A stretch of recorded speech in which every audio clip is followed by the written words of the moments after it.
it's really interesting how people perceive it. And that was one of the biggest lessons for me to realize that's what they mean by invisible illness. Because on the outside, Mm. people see you and you look fine to them, but it's like, no, there's a lot more going on the inside. Welcome to Who Cares About My Story, the podcast on how sharing your personal brand story can impact your business. We will explore the perks and also the behind the scenes challenges of figuring out what to share. I'm your host, Reme Mancera, a personal brand strategist who loves finding the story connectors that illustrate the benefits of what you offer. And by the way, you don't need a Hollywood style for that. In case you ever wonder, remember, your story is relevant and worth telling.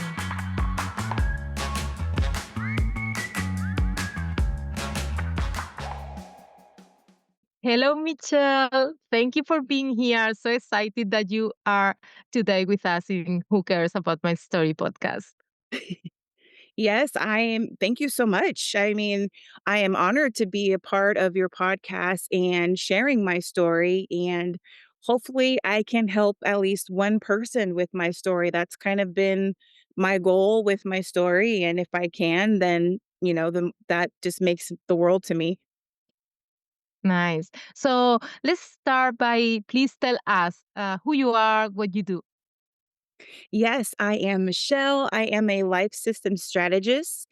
And I help busy moms, chronic illness girlies, women craving calm from overwhelm, simplify life's beautiful bitchiness with life systems, without the BS, without just complicated things. Try to make it as simple as possible. And it basically started with me going through all of the things. And like most of us, we went through such turmoil during the pandemic, and we just a whole new, world basically when the pandemic happened.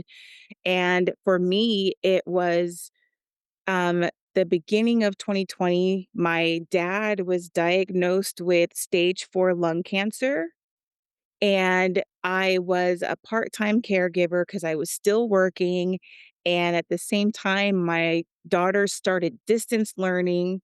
So there were times where my daughter's in the back seat on her tablet doing distance learning while I'm taking my dad to his chemo appointments, and then, trying to, again, do work in between. And then fast forward to 2021, in June, my dad's health took a turn and I became his primary caregiver. And that was a whole new level of strength I never knew I had, let alone anybody. It's like caring for a loved one, that's a strength to have, but to care for a parent, it's totally different. And so then, um, as his health started to decline, I used up all of my paid family leave. I asked my job, like, "Hey, my dad still needs me. Can I request a layoff?" And the best part I love telling about my story is that HR goes, "Well, how much more time do you need?" I don't know. My dad is, he's unfortunately dying of a cancer. I just, it's like I don't know how to answer that question. And so then my husband was just like, "Ask them for 2 months, and if your dad's still with us, then great. Ask him for 2 more, go from there just to see if they can," I was like, "Okay, great." And then, of course, "Unfortunately, we can't grant you 2 months, but we can grant you 2 weeks, and we expect you in the office on this day at this time." It's like, "What?" It's so crazy, and I know everybody has those fun stories about toxic jobs and things like that. That was just the one, and it was a blessing in disguise for me Mhm. to just resign from that job, and really be there for my dad, be there for my family, all the things. And fortunately, but unfortunately, my dad passed away in October 2021, and then I thought the hardest part was over, But then about a month later, I started getting these weird symptoms for a 10-day stretch. And the final straw was, it was 2 weekends after Thanksgiving in 2021, and my husband and I, we are in Las Vegas for a softball tournament, and I'm trying to drive him to his game, and I start getting these, dark spots in my left eye, and I always joke because it's like, "Okay, how much did I drink last night?" Because when you're in Las Vegas, you have fun, right? But it was such a weird thing, and the symptoms kept, getting more and more, so I finally called, my ophthalmologist and was just like, "Hey, I need to be seen." She took me in right away. I explained everything to her, and she's just like, "Okay, I'm gonna be fully transparent with you. It sounds like you have the early onset of multiple sclerosis, and I ordered an MRI for you." And I'm just like, "Okay." I go home. Doctor Google, what is multiple sclerosis? And multiple sclerosis is a neurological chronic illness where it affects the brain, the spinal cord, and your optic nerve, which is why I had those symptoms in my eye. And I got my MRI, and it was officially diagnosed that I had it in January of 2022. And so once I got that phone call, she was just like, "Yes, you have swelling in your brain. You had the start of MS lesions." And it's like, okay. I cried in my husband's arms. And then I was just like, "See, this is why I'm batshit crazy. I have swelling in my brain." I'm just, trying to find humor, right? Because it's just, the information is just so big. You gotta gotta Yeah, laugh, to digest. And Yeah. so, right? It's so crazy. And from there, I was just sitting in my chair one day, and I didn't have to take care of my dad. I didn't have a job. And I was just like, okay, I've been wanting to start my business for the longest time, but what do I do? And so I slowly kind of jumped back into Facebook groups and on, social media in general just to see. And I started to learn more about the online space, and oh my goodness, there's other people like me, or there's other women that could hear my story and benefit from my story, and how can they navigate life? And it's one of those things where that diagnosis helped me realize I truly needed to start taking care of myself and putting myself first to be able to take care of my family, and so on and so forth. And that's kind of how everything started from there. Wow. First of all, thank you for sharing that journey with us. And yeah, I can see how all these parts of your journey is like moving you in the direction of what you do now. And I would love for you to share with us, how did you get go to the idea of specifically working around life systems? Yes. So my main background is customer service and sales admin, and working within systems, in the business world, standard operating procedures, and just, everybody following. And for some random reason, I don't know if I was in a conversation with somebody. I really can't pinpoint how, but my brain just kind of, was like, "Hey, that might be something." But I was curious on how could I turn standard operating procedures into a personal side of things. And so I was at first calling them personal SOPs, but it wasn't quite sticking. And then I did a poll on Instagram and on different names, and people liked the idea of life systems. And I was like, okay, I can go with life systems. And basically, the life systems that I help my clients with is just trying to navigate your day. So, for example, as someone like us, if you work from home, how do you manage your time? You have a household to take care of. You may have a little one to take care of. How do you simplify your day to get through these things and not I'm a recovering doer of all things. That's my biggest problem. I just, "No, it's okay. I can take care of it. I can take care of it. I can take care of it." And it's like, "Okay, wait. I can't anymore.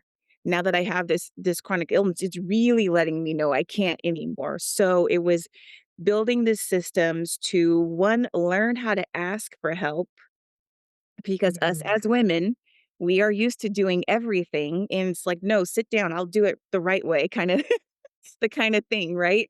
But it's like, "Okay, no, I have to ask for help. I have to," and these systems, what if you put them together, it could be super detailed, it can be super simple, however you choose to have them set up, and it's your support system saying, "Hey, how can I help you today?" "Oh, this is how you can help me. I need help with my house. If you wanna pick a room, this is the steps to take care of on how to clean up the house. If you wanna have me time, girls' night, date night, here's a peace of mind childcare planned. Here's how you can take care of my child, the do's, the don'ts, on how to take care of my little one." Um I have like 12 or 13 different categories, but self-care, energy flow, how to get yourself active again, whether it's, high energy, low energy, but it's just I have bare minimum systems now to where if you can't do anything, but you want to be able to accomplish something, let's find a way to make that work for you. So that's kind of the systems that I put together over time. I love that, and I like how it's like customized for different needs and different levels depending on how the person that you are helping, what are their situation and their circumstances. So I love that. And something really important is like how your systems can help us to ask for help and somehow to like make it easier if something that we are not used to do, how to using a system can make it for us a bit easier to ask for help. So I love that you bring that. Yes, because that's the hardest part, and we're the ones who put the home together. We know where everything goes. We know we know our little ones because we're connected with them. We know what's going on with them, and because you know everything, it's taking everything out of your brain, those 20 tabs that you have open, and taking a moment to close some of those tabs and be able to, "You know what?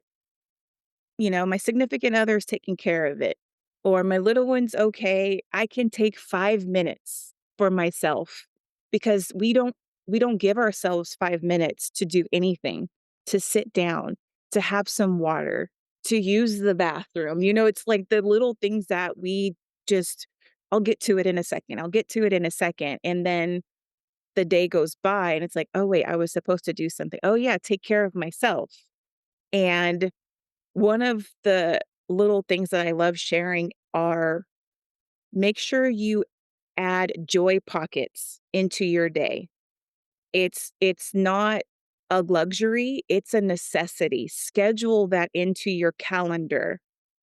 5 minutes, 10 minutes, something that brings joy to you because we more than before need joy in our life, something to make us happy, make us smile, make us feel good and lighter and better. And so it's a lot of little different things to whatever, like you said, you're unique. Everybody's unique. Everybody's situation is unique. So I want to get to know you so we can find the right system that fits you in the season that you're in. And that's kind of how I go about things. Hmm, that's really interesting. I know that you have a framework which is called Life. Do you want to Yes. share a bit about that? Yes. The framework life is I love it because it's really about life. And so with the framework, L is for learn. It's learning what your challenges are, what your goals are within a system that is kind of bothering you. Is it a morning routine? Is it trying to find time in your day for self-care, find time in your day for exercising?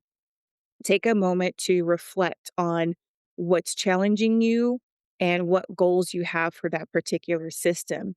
Then from there, once you're able to do the little tweaks you need to kind of make it feel good to you, you're going to implement those new tweaks in that new system and kind of go from there. My favorite part is fluid of life because you got to keep it flexible because life is ever changing, ever changing, and you got to be able to roll with the punches that life throws at you. And so if you are feeling like, okay, I can't do this right now, or this is not working for me in this moment, what can I do to change it? You gotta be able to, okay, this is what's happening, adapt, make the change, and then the next part, which is elevate and elevate yourself into that system and make yourself feel better. Not that you don't want to have your routines be so rigid and so stressful. You wanna be able to feel lighter, like, "Ooh, I can go through my day. This is working for me." I don't You don't have to follow everything on your routine or your list. You wanna keep it, smooth and going with you and flowing with you. Yeah. Yeah, that's an interesting an easy way to make it understandable. So thank you for sharing that. Yeah. Going back to the personal brand story, I would love to know if you can recall a specific moment when you realize how impactful was for you and your business to share your story. Man, um, honestly, I'm still trying to get used to sharing my story. It still feels new to me even though I'm about 3 years into this journey, but I realized with my particular chronic illness that even though it's been around for a long time, like 40, 50 years, as far as it being known, that it's still new to people. And I'm learning about the whole invisible illness thing where I may look fine, but I'm not. On any given day, it can be different. And so I want to be able to share my story to let others know they're not alone. And there's ways to go through your day to where you're not stressed out, sad, beating up on yourself for what you're going through. You can be happy. I'm not going to say every day is cupcakes and rainbows, but if you have the right systems or tools in your toolbox, you can get through it. And that's trying to share my story to say, hey, I'm right there with you. I'm on this journey with you. Let's get through this together. This is what I've gone through and some of the things that's helped me through it. Hopefully, it can help you through the journey as well and make it a little bit lighter for you. And that's the biggest part of wanting to share my story with others. Yeah, beautiful. I think that sharing that you have been and you are through going through this process is helping them to understand that yeah, you have been in my shoes and you really have the context or understanding. And I love that how it's connected to the fluid from your framework. Like you need to have this flexibility because you don't know how one day will be to the other. So you need to have that flexibility in within a system. So love that part. Yes, definitely, and it also is talking to moms who are busy, not just chronic illness girlies, but moms who are busy because 'cause we're always busy with the kids, with trying to take care of ourselves, the house, everything, and also women who have gone through my shoes as far as being a caregiver for someone. That's huge, and, sharing my story of going through that again, I went through all of the emotions of caregiving for my father, and I did put a system together to do something that I didn't do during my time of caregiving my father, but making sure you take care of yourself. Yes. And that I had that system together to make sure you still take care of yourself. You still make sure your mental health doesn't take, a toll on trying to be there for this person, be there for yourself because it is hard. It is tough to go through. And again, I've been there. I understand. I appreciate everybody in the medical field that do this on a daily basis because that is an experience that I don't know if I can do for a living. And for those who do, oh, my heart goes out to them, and I appreciate them so much, so, so much for through that, and so, for those, again, those who are like me, just getting a little bit of a taste of that world, I'm here to help you, and if you need someone to talk to, "How did you get through this? How'd you get through that?" Let me know, I'd be happy to talk to you about it and share my experience on that too. Mm, yeah, totally with you in the um, respect for the people taking care of others and in the health um, sector. And something that I would like to point out, because in my family I have been around caregivers and I know how difficult can be for them to ask for help, and they are in that situation with, like, they are into it every day and they are not taking days off, and they are just for their um, significant loved ones, just taking care of them. So I love that you bring that point of take care of yourself, learn to ask for help, because there might be people around you that they would like to help you in a way or another. So, but sometimes it's even difficult to get to that point where you know how to help them in a better way. So, having that kind of system can be helpful for both of the sides. Yes, definitely, and it's something that's forgotten, and I think sometimes it's even forgotten for the professionals in the medical field that they don't take care of themselves, they're so in it, that they may forget to take care of themselves, or they're doing long days, long shifts, and stuff like that, so self-care, we are definitely in an era of self-care. Self-care is so much more important than it was before, than what it used to be perceived, where it was manicures, pedicures, spa days. It's like, no, it's more than that. It's sitting down in your comfortable chair. It's cleaning your glasses so you can see better. It's putting on the comfortable shoes so you can have a comfortable walk. It's the little things that can take care of you for self-care, not just the glamorous type of, things to do it, and I love the era that we are in now to where there's more to self-care than just what used to be perceived as self-care. Yeah, 100%. And something that just came to my mind is how we are also going into, or going back, if you will, to a moment where we would really need self care, but also somehow collective care, where we care about each other and we help each other. So I feel like having this kind of systems is also building on that, on having the opportunity to care for each other and support in a way that we can to each other. So I feel that there are something else there as well. Oh, yeah, no, definitely, definitely. Community is huge. Definitely trying to find your people that understand what you're going through, that can speak to a particular situation. It's basically those best friends that you need that's that's in that particular, niche community, however you wanna describe it, that's just like, "Oh, yes, I've been there," or, "Wait, I don't have the answer, but I know someone who does. Let me give them a call, and we can get together, online or in person and talk about it. How can we help you through it? You don't have to do this alone." That's the Yeah. ultimate thing. You don't have to do this alone, and 9 times out of 10, it's just like, you may think, because I did go through this where, "Crap, I feel alone because it feels like it's just me going through this situation."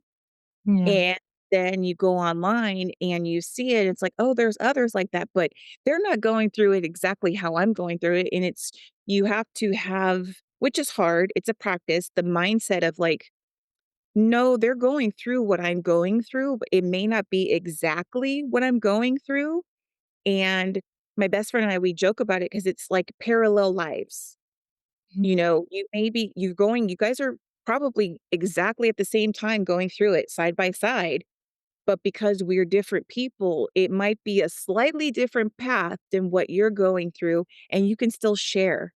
And there still Yeah. might be one little thing that someone just like that says, and it's like, "Oh, I didn't even think about trying that." And then that's the community that you need to get you through those tough times. So yes, I definitely agree. The community is huge and it is starting to pick up again in this Yeah. season.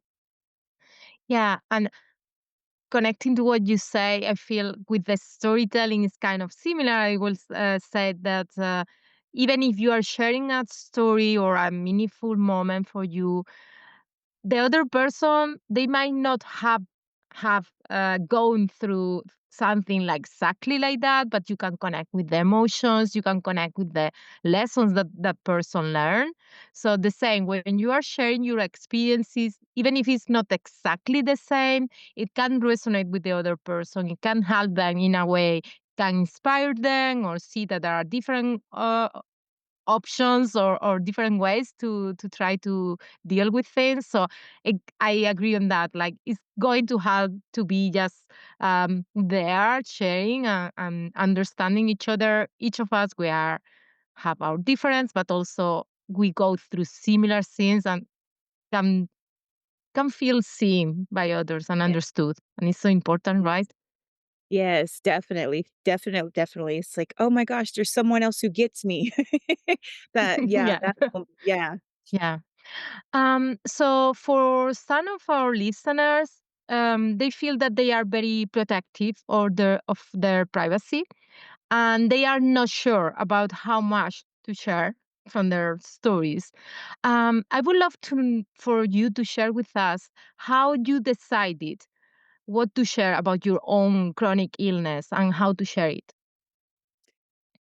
Man, for me, that's kind of a hard question only because I am an open book. You ask me, I'll tell you kind of person. So I don't really have a problem with sharing. But for those who are very protective of their feelings, share with what's comfortable. You don't have to give away the whole story right away if you don't want to, but go with what feels comfortable for you. Again, if you just want to say, "Oh, I have that too," and then leave it at that, leave it at that. And if you're okay with someone asking 1 or 2 questions, then, you're comfortable with answering those questions, then answer those questions. You don't have to tell your story if you don't choose because it's you, it's how you're going through it, but it's the ultimate thing, just know you're not alone. That's the biggest part, just you know you're not alone. And whenever you're ready to share your story, to talk about your story, to give advice to somebody else or something, then that's when you're ready to share and tell your story and help somebody else out. But if you're not quite there yet, then that's okay. I'm not the person that's gonna push you. I am not I know not everybody's like me. I am a social butterfly in any situation you could put me in. My husband hates it because he's just like, "I can't take you anywhere. You talk to everybody." Sorry. There are times I don't even start the conversation and I'm just in a conversation with somebody. But I know there are people who are like my husband, and he will sit back and he just observes and he's quiet. I'm, on the other hand, talking to anybody and everybody, like, "Oh, you want to talk about it? Sure, let's talk about that." But I'm also of the understanding that not everybody's gonna share like I'm gonna share, and that's okay. I'm not that person that's gonna judge you about it. You are you. You're a unique person in and of yourself, and that's why you are beautiful person that you are. Stay who you are, be true to yourself, and share when you're ready. Yeah, love that. Thank you for sharing that.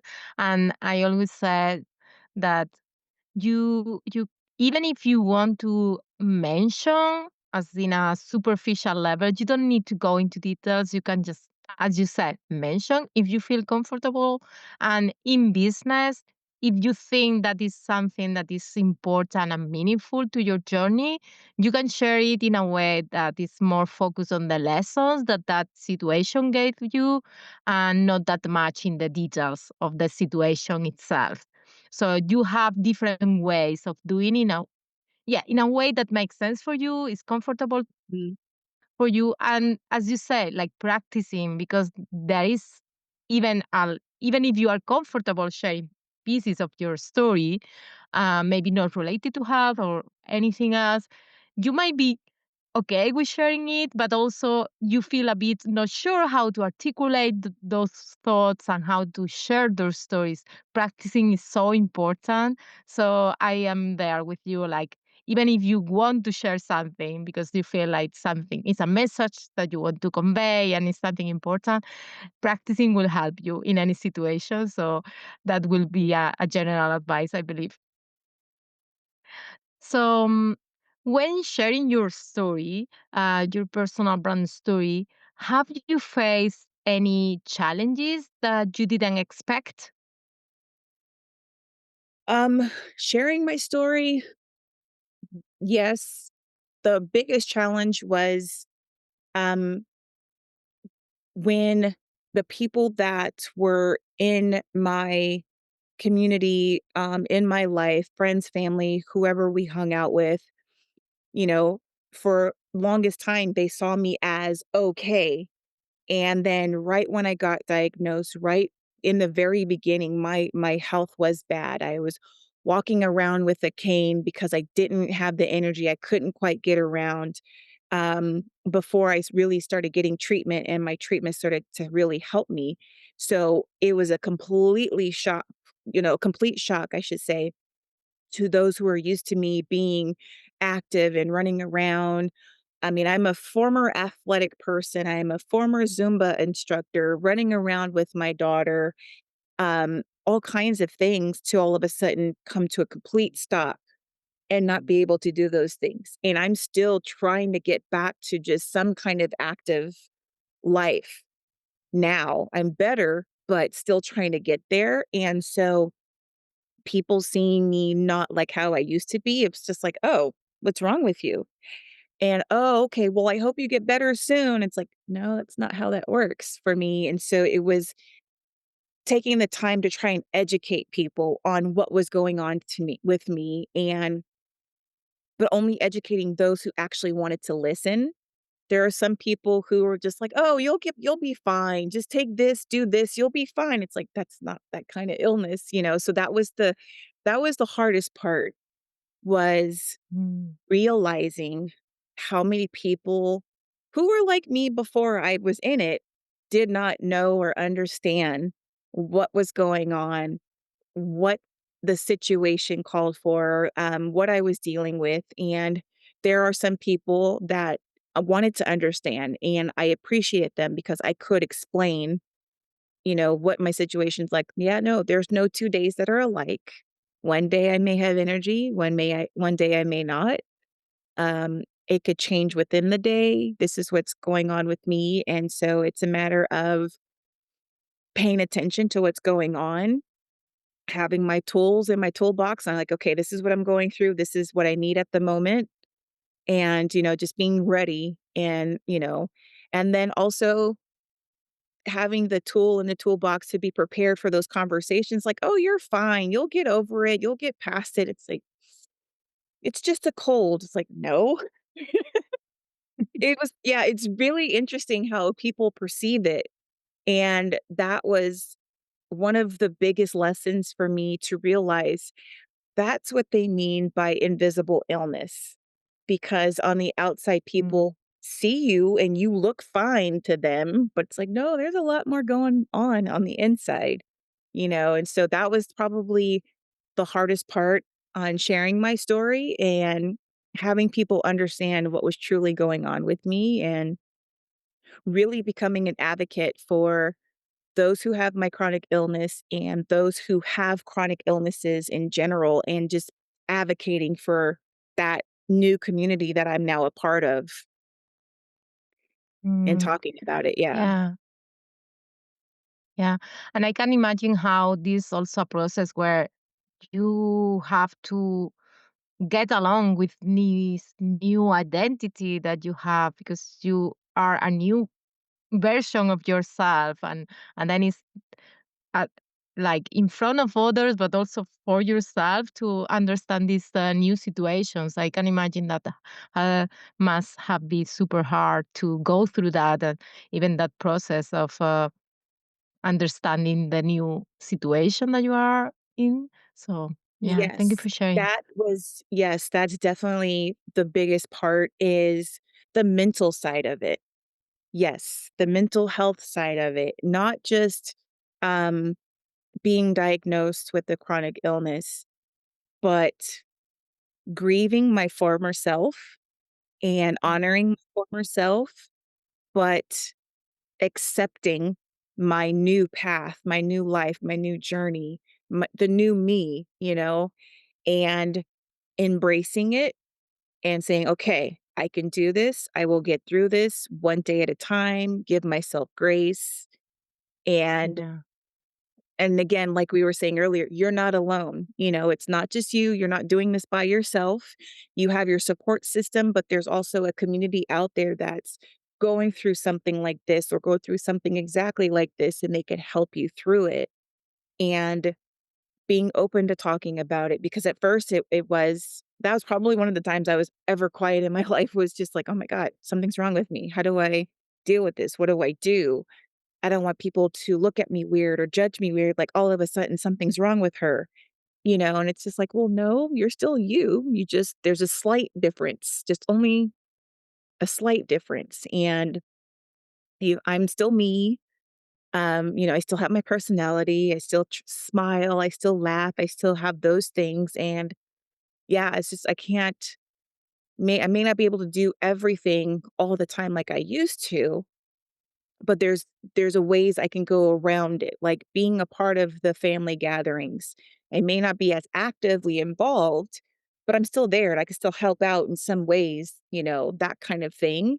And that's the biggest message to let people know is like, I'm not completely incapable of doing anything. I can still help. Don't treat me as if I'm just, oh, Michelle is like this now. We can't ask her to help. We can't, that's another challenge that, I had to Mhm. face. It's like, well, no, I'm not completely useless. It's like, oh my gosh, wait. And randomly, I even had a family member take my diagnosis as me dying. "Oh, Michelle's dying," and it's, Okay. "Whoa, no, that's not what's going on. Hold on." And that was another way to share my story and share what was Mm, like, "No, this is what I'm diagnosed with. This is what it means. It means that my immune system is attacking my nervous system, and it's a lifelong battle until there's a better medicine or a cure for it, but I'm still here. I'm not going anywhere. I don't plan on going anywhere, it's and it's, that part of there's so many, I love this conversation because there's so many ways to share my story, share a story, and the mental side of it, the acknowledging it, the accepting it, sharing it, so many different ways of embracing that story and going with it. It's just, oh my goodness, it's a whole new thing that it's just like, wow, you never knew it's something you were gonna go through and, mhm. it now be the new normal of your life. Yeah. Yeah, and it's like there are so many layers that you can go and talk from that side, and get closer to someone through your stories, and you can, as you said, like from different angles and different touch points, and then it's a way to connect with someone and to get for them to know you, like your context and what's going on and why you decided to work around these topics and helping this specific group of people and why that's important to you. So I feel that like all of that is connected. So I would love to know your how, like, what would you say to someone that might be thinking, who will care about my story? Oh, man. Yes. I've been there and I went through that. That would be the one of the first things I would say. It's like, I know exactly what you're thinking, and I know you're thinking you're alone because I am me. I am going through this. And it's the selfish mentality about it, which is totally understandable, totally acceptable because it's like, "Oh, wow, I'm going through this. How do I go this? How am I going to share my story with somebody? Nobody's gonna understand what I'm going through." Someone's gonna understand what you're going through, and you don't have to broadcast it to everybody. Um, there will always be that one person that crossed your path, whether it's literally in, in the physical form or online space. Oh my gosh, I didn't know you were going through that too. Can you tell me about your story? And that's when you can share your story. Or if you're someone who wants to go out there and saying, "Hey, guess what just happened to me?" And you share your story that way, you can share your story. It's how you want to share your story because it's better coming from you than coming from someone else. And it's always harder when it comes from somebody else because they might get the details wrong. Just like I said, that family member that thought I was dying, it's like, no, you don't want to hear it from that person. That you want to hear it from you, and you want to be the one to share your story to make sure your message is clear. And that way, you might find that one person that needs to hear your story and just, oh my gosh, how are you handling this new diagnosis? Or how have you been going through this journey? I just joined this journey. I just now a part of it. What do I do? And you might be able to help somebody, even if it's just one person, because sometimes that's all it takes is just one person. Mm, wow, thank you for that. Yes, I totally agree on that. The power of just helping one person. Mhm, That's all it takes to be meaningful, right? mhm, So yes.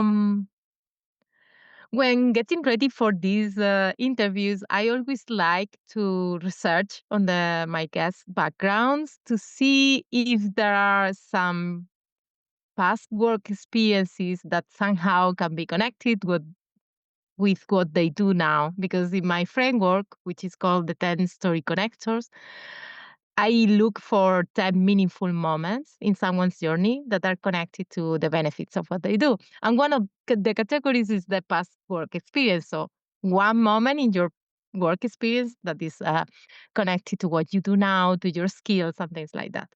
And when I was listening to your previous interviews and all that, yeah, as you mentioned here, yeah, the aspect of being an admin, a sales admin, and of course that's connected to the system. But I would like to ask you for about something else. You mentioned here as well how you were a Zumba instructor. And when you said that in the interview that I listened to, I was like, how in Zumba you have the choreographies where it's guiding participants to go through a structure flow to make it easier and more fun. And I thought, how is that connected to your life systems as choreographies to make life easier and to help with this step by step? So I would love to hear your thoughts. Do you think that there is a connection? Oh, that is great question. That is the question of a lifetime for me. Thank you. Um, I would say my Zumba experience, because I like to keep things fun, that's one. I love dancing. I love having a good time dancing. Um, as a Zumba instructor, I would say because there are your people in your group class that learn the steps at different ways. You'll always have that one or two people that will go left when everybody's going right. Those kinds of things. And so you just got to be patient and you got to understand what they're having Mm. trouble with and you help them through it. Because again, They're unique. They're gonna learn differently. The pace might be too fast. You gotta find alternative ways to help them through it. And that's one of the things with Zumba I can say. I'm actually going back to that mindset myself with trying to get active. And there was Right. one term that they used was um, deconditioned body. And that is somebody Okay. who hasn't been as active as another person has. And so for me, I finally got a room, a space in my house for my husband and I to try and get active again. And for me, my goal just to get back in the habit of moving my body, 5 minutes on the treadmill or a 5-minute song. Start slow, start simple. Don't go Mm, into a full on, work routine where you're lifting weights. You haven't lifted weights in months or years because you can hurt yourself. So that's the mindset of a Zumba instructor. It's like, okay, what level are you at?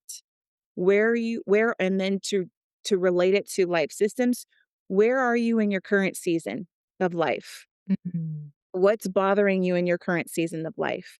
How can I help you get through this and help you navigate life's beautiful bitchiness, as I love to call it, to help you get through this season with ease, less stress, a little bit more flow, and kind of just be there on that journey to help you through whatever you're navigating.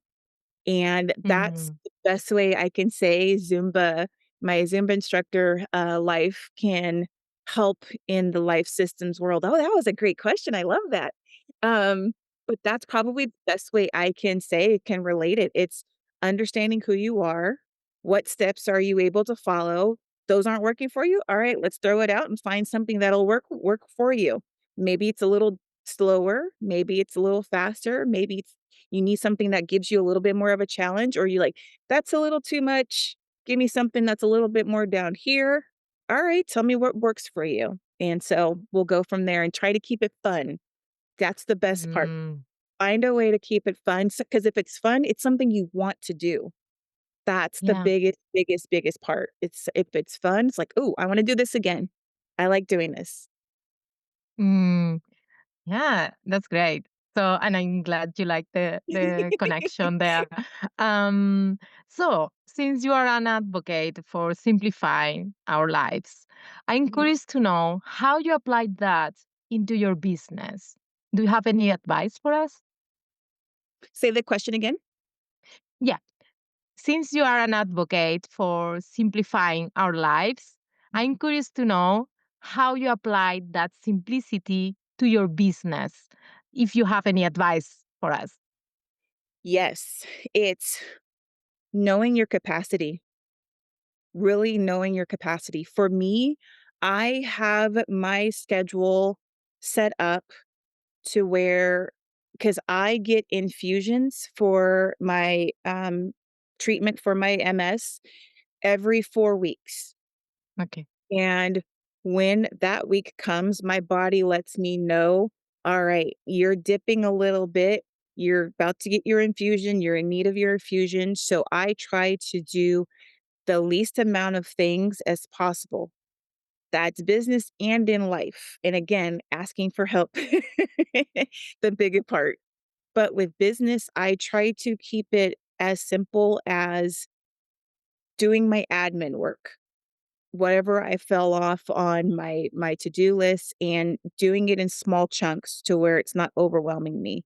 Um, doing my drafts for my blog, drafts for my emails, scripts for my podcast, captions for social media, those kinds of things that you can kind of easily kind of brain dump your thoughts out and put it together. So that way, when you get to the next week and your energy is up, then you can kind of batch everything that way and Mm, you're able to do that. I try not to schedule anything during the week of my infusions just because I know my energy is depleted. Um, just it's knowing what you have capacity for. That's the ultimate part, and listening to your body. That mm.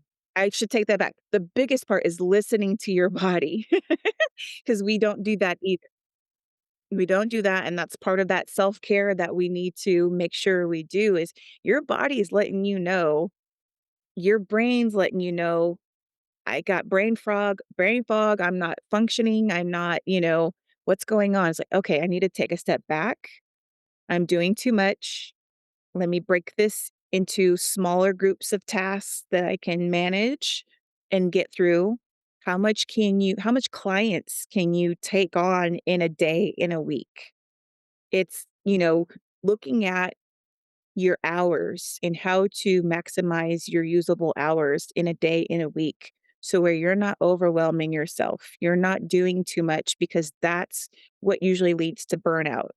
And then you're just like, I'm gonna Mhm. burn down my business. I'm gonna burn down my house. I'm gonna burn down life because I can't do it anymore. I'm done with all of this. Someone else take it. I don't want it. And we're trying to avoid those moments. So just truly listening and honoring your body will tell you what you can and cannot do. And that's usually what dictates how you run your business. And definitely have your business evolve around your life. Never put your business first over your life. Always put your life first and then your business. That Mm. was a hard-fought lesson for myself. This is always a good reminder. So Uh-huh.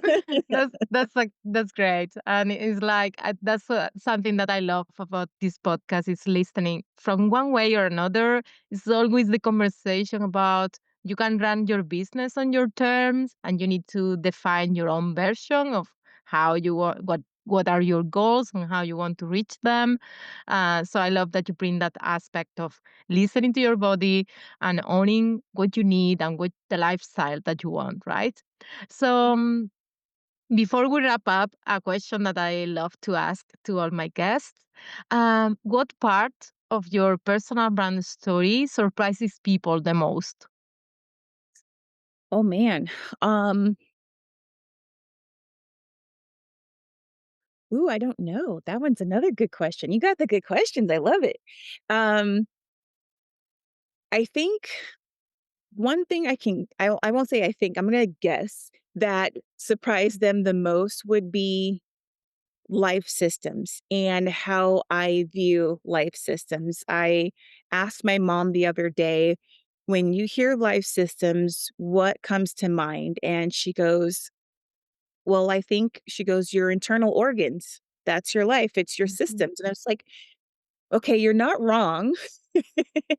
And it's like, okay, do you know what I do when I talk about life systems? She goes, well, I think I know what you do, but I didn't know you use life systems. And so that's the part I think surprises people the most is using the term or the saying life systems because the systems I don't like to say routines or habits. It's systems that you put in place. And it's kind of the same thing, but for me, routines and habits are something that you always do by the book every single time. Like it has to be done at 10 o'clock in the morning. It has to be done at this time. It has to be done at that time. And it doesn't feel like there's any flexibility. Where with systems, there's always a flexibility idea or mindset or thought about it. And if you apply it to your life, then you're keeping things fluid and flexible. And that way you're not so rigid about going through everything. And so I think that's what surprises people the most is when I say life systems and I'm a life systems strategist. I'm like, okay, what the hell does that mean? And that usually is a conversation starter. So that's the fun part about it. Nice. And I really like that distinction between habits or routines and system and the flexibility that it brings. Love it. So yeah, good for you for bringing that concept.